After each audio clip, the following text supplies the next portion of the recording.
Olá, alunos! Nessa videoaula irei explicar sobre esforços solicitantes internos. Então, primeiramente, nós precisamos entender como que atua esse esforço em um elemento, em uma peça. Então, vamos considerar esse elemento aqui, né, uma barra, digamos assim, que está carregado externamente, né, com essas forças F1, F2, F3 até F6, e que essa barra ela está equilibrada, ou seja, o somatório, né, de forças e momento é igual a zero.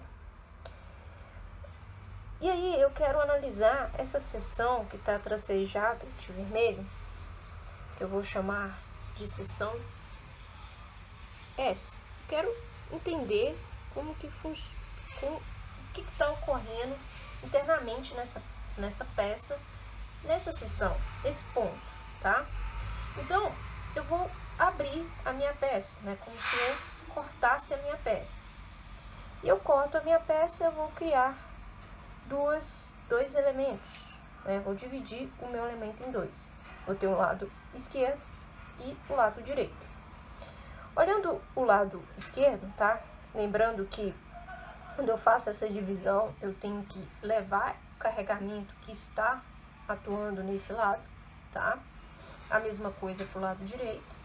Eu percebo que na minha seção transversal surgem forças. Por que surgem essas forças? Essas forças surgem para compensar esse lado direito que eu retirei aqui, tá? Que eu desconsiderei aqui. Se eu sei que a minha peça ela está em equilíbrio, significa que essas forças também estão, tá? Elas que vão permitir, né, dessa forma aqui, né, desprezando essa parte direita, ela vai dar a condição para essa peça estar, né, em equilíbrio. Portanto, eu tenho essas forças, né, equilibradas. Ok, mas o que nos interessa, né, então, lembrar que essas forças são referentes ao carregamento total, tá? E que vai provocar o equilíbrio dessa peça. Eu tenho que entender o que essa força provoca no meu elemento, o que ela nos traz. Então, para isso, é interessante eu determinar a resultante dessas forças, porque esse carregamento ele está todo distribuído nessa seção. E o que nos interessa, né, é entender a força e os momentos gerados, tá? Fazendo essa consideração, tá? E analisando o lado esquerdo da minha peça, tá? Isso vai ocorrer também para o lado direito. É só para fins didáticos, para a gente conseguir entender.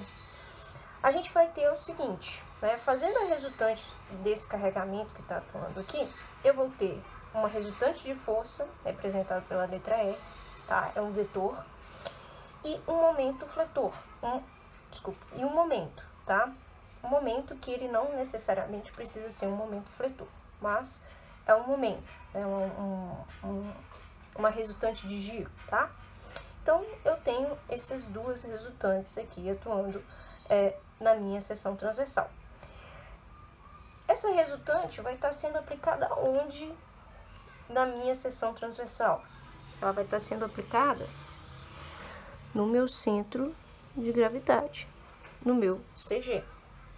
Então, essas resultantes estão atuando no centro de gravidade da seção. Perfeito. Só que essa resultante, tá? Ela vai me trazer um significado maior, tá?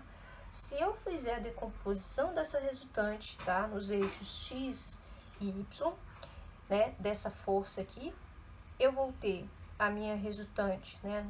De força na direção Y, sendo a minha força cortante, representada pela letra V, e pela força normal, representado pela letra N. Então, V e N são as decomposições dessa resultante R, né, que que são forças. Essas resultantes, essas forças, né, V e N, a gente chama de esforços internos. Então, por que chama de esforços solicitantes? Solicitantes porque está relacionado com as forças externas. Essas resultantes aqui, né, essas forças, elas são calculadas, né, elas são devidas às cargas que estão atuando externamente a essa peça, tá? Então, eu tenho aqui a primeira força, vou circular aqui, que é o meu esforço normal, ou força normal, que vai estar atuando ao longo do eixo X. Isso significa que esse tipo de esforço tende a alongar ou encurtar essa peça. Vai depender das forças que estão atuando ao longo dessa peça. Então, é como se eu tivesse essa molinha, tá? E a força normal, ela vai tender a puxar, né, alongar a minha peça, ou seja, a força atuando no sentido, nesse sentido, para fora da peça, do eixo da peça, tá? Lembrar que essa força normal vai sempre atuar no eixo da peça, ao longo do comprimento da peça, tá? Então, ela vai provocar esse alongamento, que a gente também pode chamar de tração, né? Um elemento tracionado, puxado, né? Ou eu posso ter uma força onde eu quero, né, encurtar essa peça, né? Uma força de encurtamento, né? Uma força normal de compressão, né? Estou comprimindo essa peça. Lembrar que quando eu falo de força normal, eu estou falando de forças que estão atuando no eixo do meu elemento, ao longo do comprimento desse elemento. Então, a força normal, ela vai ser o resultado de todas as forças que estão atuando no meu elemento externamente ao longo do eixo desse elemento. Ou seja, se eu tiver uma força aqui atuando na horizontal, vai ser uma força que vai contribuir para o momento, para o esforço normal, tá? A outra força que nós temos, deixa eu circular, que é a força cortante, que nós também podemos chamar de esforço, tá? A gente pode chamar de esforço cortante ou de força cisalhante, tá? Então, a gente chama também, pode chamar de cisalhamento. O que seria essa força, tá? A gente vê que é uma força que está atuando na vertical, né, ao longo do eixo Y. Ela é uma força, né, como o próprio nome diz, né, força cortante, esforço cortante, é uma força que tenta cortar a minha seção, tá? Então, ela tenta fatiar a minha seção, uma força que tenta, nessa seção, cortá-la, fatiá-la, né? Ou seja, ela tende a provocar um deslizamento, né, entre as minhas seções transversais. É como se ela provocasse isso na minha seção transversal, tá? Então, o esforço cortante, né, o esforço cisalhante, ele tende, né, a essa tendência de deslizamento entre as seções transversais. Então, que forças irão provocar o esforço cortante? As forças que estão atuando ao longo do eixo Y, ou seja, forças que estão atuando na vertical, ou melhor dizendo, forças que estão atuando na perpendicular do eixo da peça. Ou seja, eu tenho minha peça, a força que estiver atuando nesse sentido aqui ou aqui vai ser a força que vai provocar o esforço cisalhante ou o esforço cortante, tá? Então, o somatório das forças que estão atuando no eixo Y vai ser a minha força cortante, tá? Bom, perfeito. Então, em relação às forças, é isso. Eu vou ter, né, da decomposição dessa força, dessa resultante R, eu vou ter cortante e normal. Ok, perfeito. Agora, vamos para a resultante de momento, tá? Eu vou criar dois momentos. Eu vou criar um momento fletor e um momento torsor. E aí, né, como assim esses dois momentos? O que são isso? O momento torsor, tá? Ele notar bem aqui, essa seta dupla aqui é justamente as setas que representam, né, os momentos, tá? Ele está representando também que está ocorrendo um giro em torno desse eixo X. Então, significa que eu estou rotacionando a minha peça, tá? Ao longo do seu próprio eixo. Então, estou girando a minha peça, tá? Como se fosse um parafuso, tá? O momento de torção, o momento de torque, né? Vocês devem ter ouvido falar isso de física. É o momento que ocorre em torno do próprio eixo da peça. Então, a peça vai girar em torno do seu próprio eixo, tá? Então, eu posso ter momento torsor.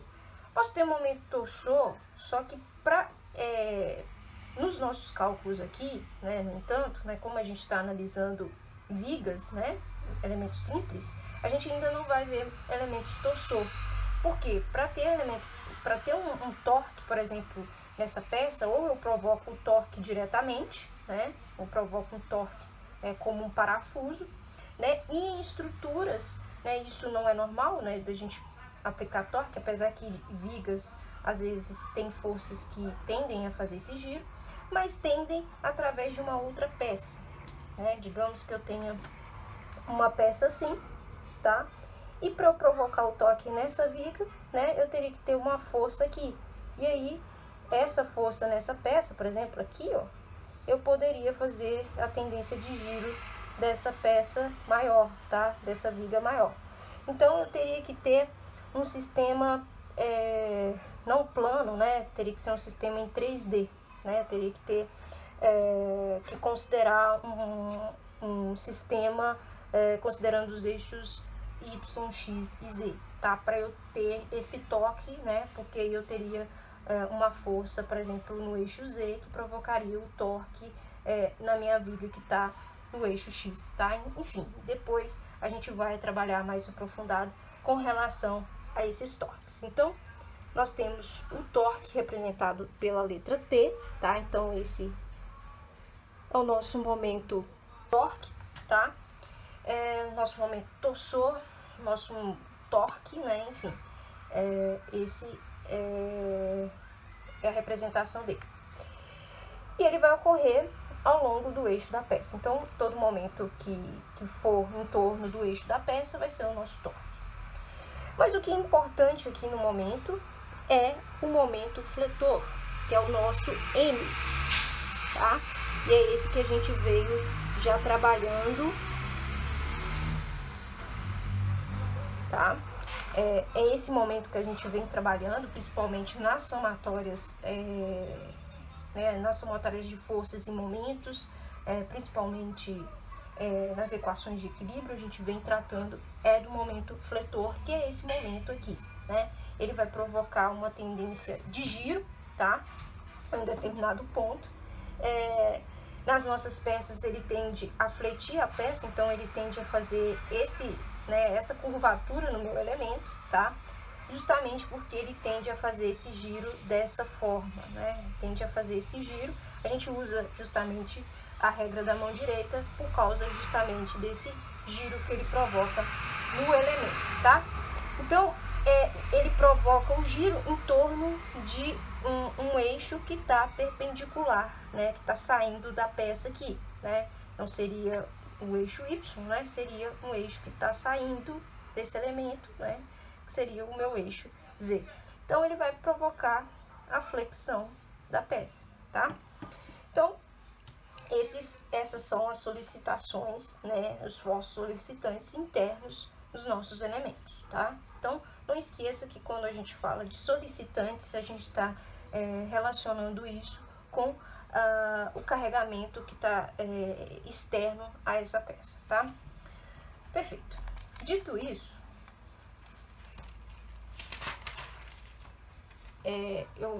na verdade, esse conteúdo já está no capítulo do livro que eu passei para vocês, né, para fins de leitura. Então, tem conhecimento mais aprofundado a respeito disso, tá? Então, quem tiver mais curiosidade, mais dúvidas, consulte esse livro, tá? Aqui, nós vamos ter as convenções de sinais que vão ser importantes na hora da gente resolver os nossos exercícios, tá? Lembrando que a gente tem a representação da seção, tá? Então, a gente pode ter o eixo da peça, né? O desenho da peça, e eu querer conhecer os esforços internos em uma determinada seção, tá? E aí eu posso querer uma seção qualquer, né? E eu posso desenhar a esquerda dessa seção ou a direita, tá? E aí o cálculo não precisa necessariamente ser feito nos dois, tá? Eu posso escolher um e fazer o cálculo. Por quê? Porque esse esforço que está atuando aqui deve ser o mesmo que está atuando no outro lado, tá? Eles têm que ser iguais, tá? Porque os esforços internos, eles estão equilibrados, como o elemento está equilibrado, então, né, a soma deles tem que ser zero, tá? Então, esse esforço que eu calcular aqui tem que ser o mesmo que aqui. Então, faz sentido eu calcular os dois lados, tá? Então, considerando os sinais, né, para fins de cálculo, né, qual que é positivo, qual que é negativo, né, o sentido dessas forças, eu tenho aqui em relação ao esforço normal, tá, os esforços positivos. Então, quando eu estiver analisando a esquerda da seção, né, a força que estiver saindo do elemento, tá, saindo do elemento, né, essa força aqui, ó, saindo aqui dessa seção, né, vai ser positivo, tá, vai ser um esforço normal positivo de tração, vai ser uma força que vai tentar alongar a minha peça.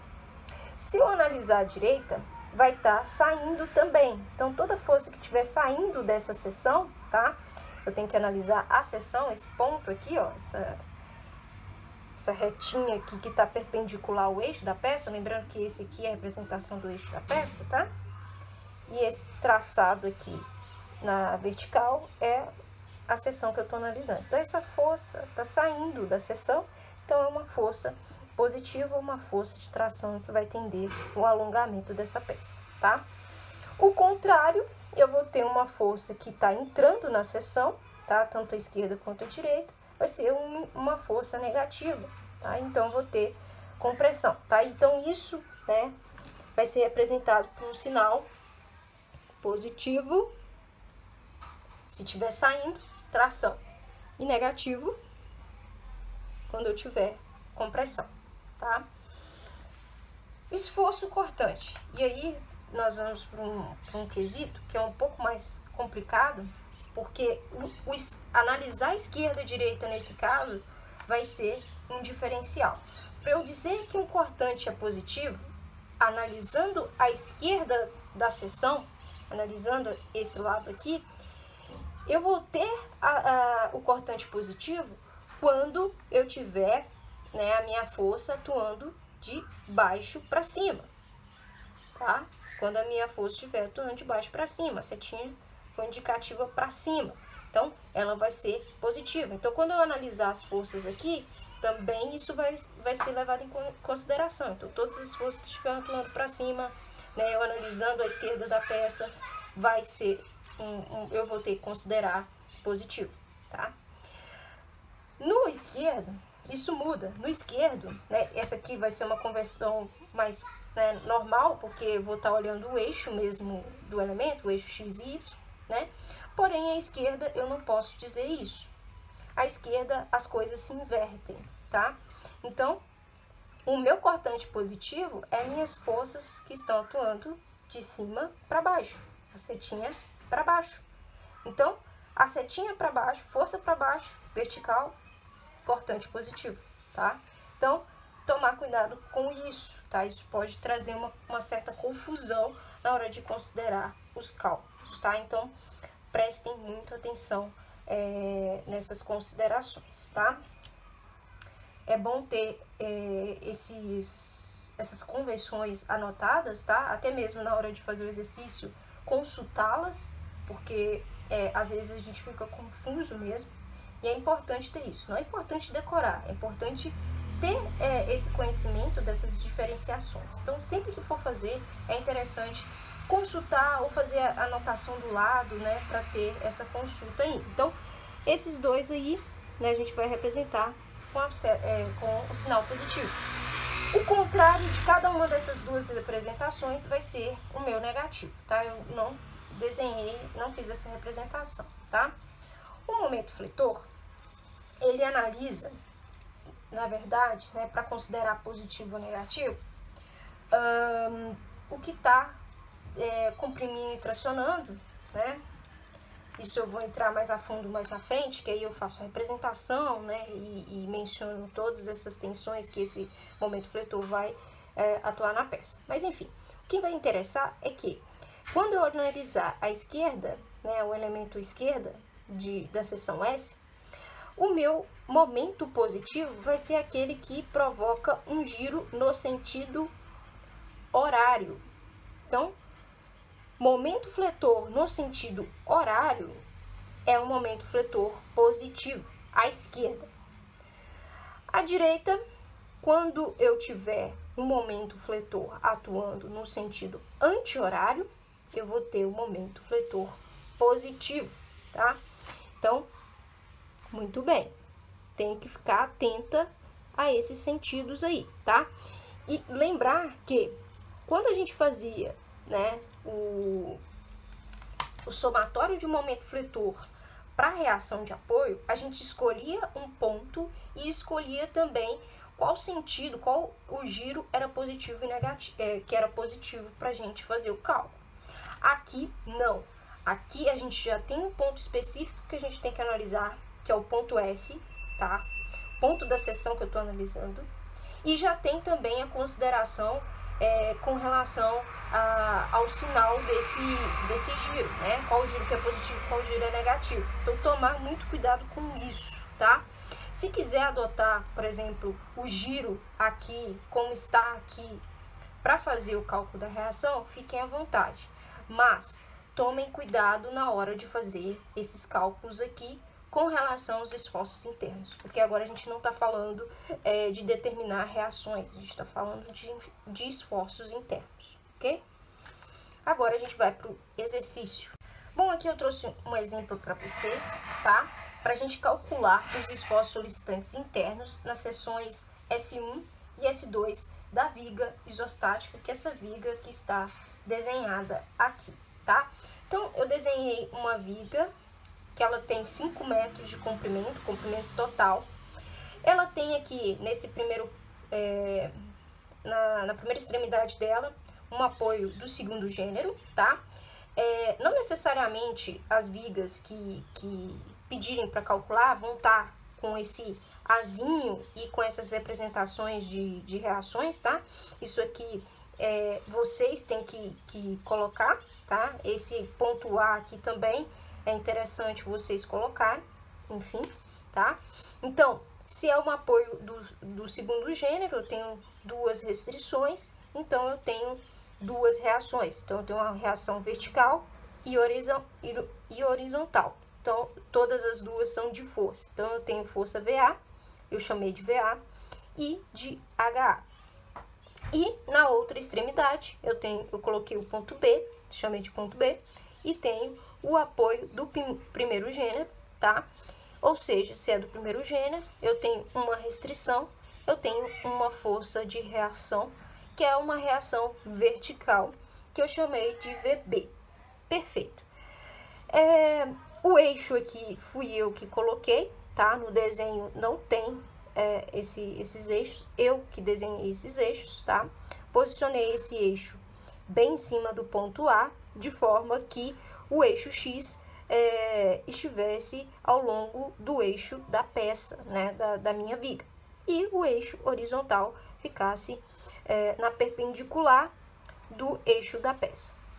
Ok, perfeito. Então, analisando as forças, o carregamento que está atuando nessa viga, nós temos aqui o primeiro carregamento, que é um carregamento distribuído, tá? Com um formato retangular, né? Um carregamento uniformemente distribuído, tá? Ele tem um valor de 2 toneladas por metro, ou seja, todo esse comprimento, né, que é 2 metros, tem um carregamento de 2 toneladas, tá? Então, ao longo de todo esse carregamento, todo esse comprimento dessa viga, tá? Lembrando que é um comprimento de 2 metros, eu tenho 2 toneladas, tá? Esse outro carregamento também é um carregamento uniformemente distribuído, no formato retangular, e eu tenho uma carga de 5 toneladas por metro. E ele está sendo aplicado no comprimento de 3 metros da minha viga, tá? Então, novamente, ao longo de todo esse comprimento, eu tenho 5 toneladas. Aqui, nesse ponto aqui, ó, tá? Bem nesse ponto aqui, né, no encontro, né, entre essas cargas, eu tenho uma carga pontual, uma carga aplicada, tá? Bem a 2 metros do primeiro apoio, eu tenho uma carga pontual de 10 toneladas. Certo? Perfeito. E aí, eu tenho aqui as demarcações das seções que eu quero analisar os esforços internos. Então, para eu conseguir determinar esses esforços internos, eu sei que os esforços internos, eles estão equilibrados, tá? Certo? Eles estão equilibrados porque a minha viga está equilibrada, tá? E para eu conseguir calcular isso, eu preciso, né, se está equilibrado, eu preciso determinar essas reações, tá? São forças também, de qualquer forma. Então, eu preciso determinar essas forças para eu conseguir determinar esses esforços. Então, a primeira coisa que eu tenho que fazer, quando eu tenho essas vigas, né, eu tenho que calcular a reação de apoio. Então, vou calcular a reação de apoio, tenho que analisar os somatórios, né? Nós temos 3 somatórios. Então, o primeiro somatório que a gente vai fazer é o somatório das forças que estão atuando na horizontal, ou seja, ao longo do eixo X. Bom, então, primeiro somatório, somatório de força em X igual a 0. Então, todas as forças no eixo X somadas tem que ser igual a 0. Então, a única força horizontal que eu tenho é HA, logo HA é igual a 0, porque eu não tenho outra força aqui. 0. E aí, vem com relação às cargas, né, o somatório de forças na vertical ao longo do eixo Y. Eu tenho cargas distribuídas. E se eu tenho cargas distribuídas, eu preciso encontrar uma forma de trabalhar melhor essas cargas, né? Porque eu tenho somatório de forças e não somatório de cargas distribuídas. Então, eu tenho que transformar essas cargas distribuídas em forças pontuais, tá? Primeira coisa, eu sei que se eu tenho uma carga distribuída uniformemente, né, com formato retangular, a resultante da sua carga vai atuar na metade do comprimento de atuação da força. Então, por exemplo, né, eu tenho essa carga aqui, uniformemente distribuída, de 2 toneladas por metro. Eu sei que a sua resultante ela vai se encontrar bem na metade de 2 metros, ou seja, ela vai se encontrar aqui a distância de 1 metro desse ponto A. Como que eu vou calcular essa resultante? A resultante de carregamento no formato retangular vai ser a área desse retângulo. Como assim a área desse retângulo? A altura do retângulo é a carga, 2 toneladas por metro, vezes a base, a largura do retângulo, que é 2 metros. Então, a resultante aqui vai ser 2 vezes 2. Então, eu vou ter 4 toneladas. Posso fazer essas representações em cima do desenho, como também posso fazer uma segunda representação do eixo da viga, colocando essa carga para facilitar, para não confundir, tá? Eu vou mostrar isso aqui mais à frente. A próxima carga, que é essa carga de 5 toneladas por metro, vou fazer da mesma forma. Eu vou posicionar a minha força resultante na metade desse comprimento de 3 metros, né, que é o comprimento da carga. Vou colocar ele aqui, tá? Ele vai se encontrar a 1,5 metros do ponto B, tá? E a resultante vai ser 5 toneladas vezes metro, vezes o comprimento do carregamento, que é 3 metros. Então, vou ter uma carga resultante de 15 toneladas. Então, para fazer a análise desse carregamento, tá? Eu posso fazer o desenho em cima, aqui, sem problema algum, ou posso fazer o desenho representativo, né? Caso isso facilite, né? o entendimento de vocês. Então, aqui eu já tenho as resultantes desenhadas, né, dos carregamentos distribuídos, né, conforme eu apresentei aqui para vocês, tá? E aí, com as distâncias, né, também pontuadas. Aqui eu fiz o esquema só com as forças, a representação das forças e do eixo da peça. Eu não representei os apoios, tá? Só para facilitar na visualização. Então, aqui eu só tenho cargas verticais, tá? Cargas atuando no eixo Y. Então, eu vou começar a calcular o somatório de forças em Y. Então, vou calcular a somatória das forças no eixo Y. Então, a somatória que eu tenho, né, é somar todas essas cargas que estão descritas aqui, tá? Então, a primeira carga que eu tenho é VA, ela está atuando para cima, ou seja, é positivo. Eu tenho a reação de 4 toneladas, que está atuando para baixo, negativo. Eu tenho 10 também, que é uma carga pontual aqui, ó, tá? Que tá no meu desenho. Também é 10 toneladas, negativo, tá atuando para baixo. Tenho a resultante, né, desse carregamento, que a gente calculou, 15, tá atuando para baixo, negativo.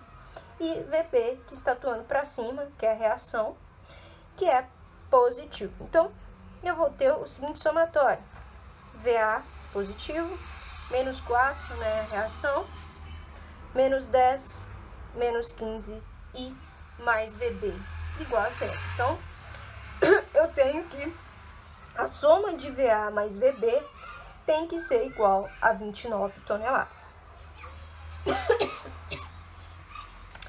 Bom, feito isso, eu vou pro meu momento, o somatório de momento fletor, tá? E aí, o somatório de momento fletor, eu vou analisar força por força, tá? Primeira coisa, eu tenho que, né, fazer o somatório e determinar um ponto em que eu quero analisar. Eu escolhi o ponto A, né, que é esse primeiro ponto aqui, e vou escolher como sentido horário o sentido positivo do meu momento fletor, tá? Então, a força VA não provoca momento fletor. Vou para a próxima força, que é essa força da resultante, né, de 4 toneladas. Ela provoca momento, tá? Ela tá a uma distância de 1 metro, tá? Lembrando que momento é força vezes distância, tá? Distância até o ponto de análise, tô analisando o ponto A. Então, vai ser 4 vezes 1. Positivo ou negativo? Posso usar a regra da mão direita. E, fazendo isso, eu vou ver que o giro, o sentido do giro desse momento vai ser no sentido horário. Então, vai ser positivo, tá? Então, eu vou ter 4 vezes 1, tá? Positivo, tá? Próxima força, 10 toneladas. 10 toneladas provoca momento no ponto A, tá? Perpendicular ao eixo da peça, provoca momento. Tá a uma distância de 2 metros. Então, eu vou ter um momento de 10 vezes 2. E aí, qual que vai ser o sinal? Vai ser, ele vai tender a girar no sentido horário, que é o meu sentido positivo. Então, mais 10 vezes 2. Ok. Então, perfeito. Próxima força é a reação de 15, tá? Ela provoca momento no ponto A. Então, 15 vezes a distância desse ponto até o ponto A, que vai ser a soma de 2 mais 1,5, né? Que se está na metade de 3, né? Então, aqui até aqui é 1,5. Então, vai ser 15 vezes 5,5, tá? Positivo ou negativo? Regra da mão direita, sentido do giro do momento. Horário, sentido positivo, tá? Então, eu vou ter 15 mais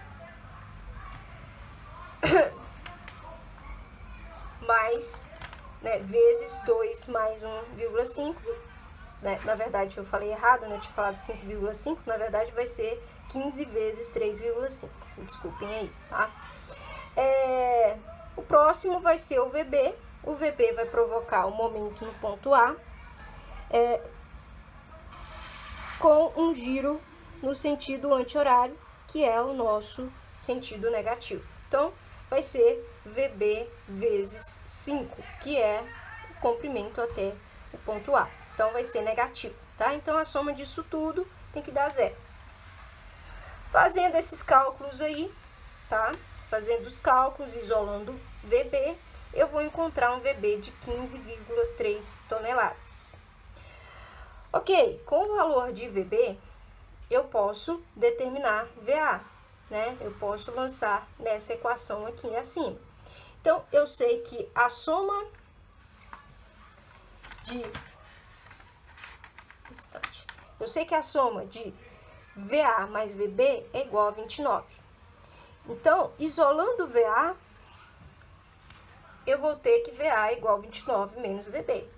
Eu sei que o valor de VB é 15,3, logo VA vai ser 13,7. Então, agora eu tenho meu sistema de força completo. E assim eu consigo agora determinar os esforços solicitantes internos.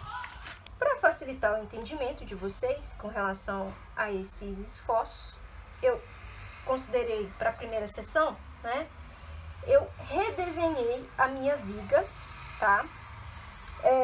Considerando a seção de análise, tá? Então, se eu tô querendo analisar a seção S1, eu tenho duas partes da minha estrutura, né? Eu divido a minha estrutura em duas partes. Eu vou ter uma esquerda e uma direita. Como eu havia dito para vocês antes, eu posso considerar apenas um lado e fazer o cálculo, tá?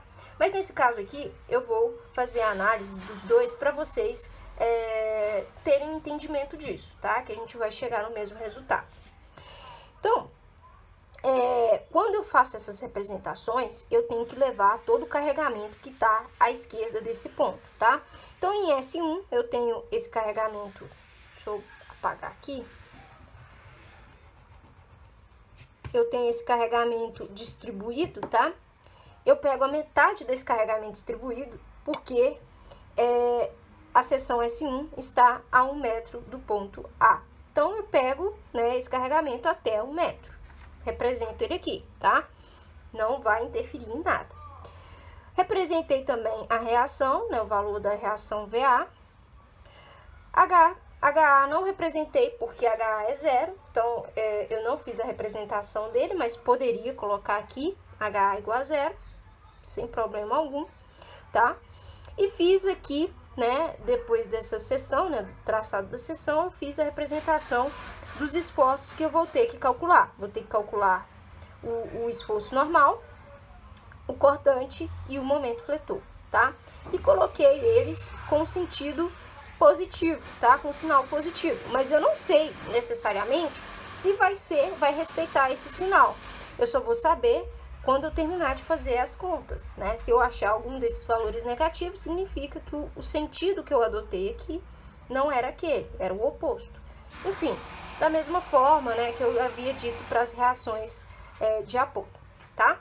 Fiz a mesma coisa para a esquerda, né? Só que a esquerda de ponto S1 tinha muita informação. Então, redesenhei todas essas informações, fiz as mesmas considerações com relação ao sentido, né, dos esforços, né, positivos, tá? Cortante, normal e momento, tá?